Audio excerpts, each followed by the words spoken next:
here with Jack, who was one of the original backers for Microdrone 3.0. I've just shown him the Microdrone 4.0, we're launching here at CES, and yeah, just wanted to ask what your thoughts were.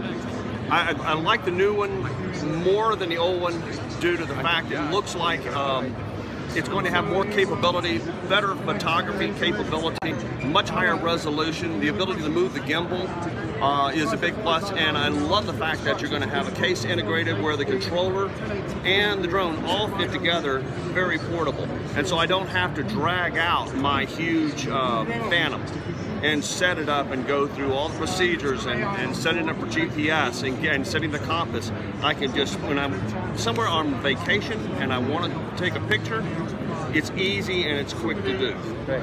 One of the biggest requests was having smooth video, but also stable flying, and that's what we wanted to create with Microdrone 4.0, and I think that's what people really want in a drone. So yeah, check it out on Extreme Fliers, Microdrone 4.0, launching at the end of the month, and yeah, look forward to this.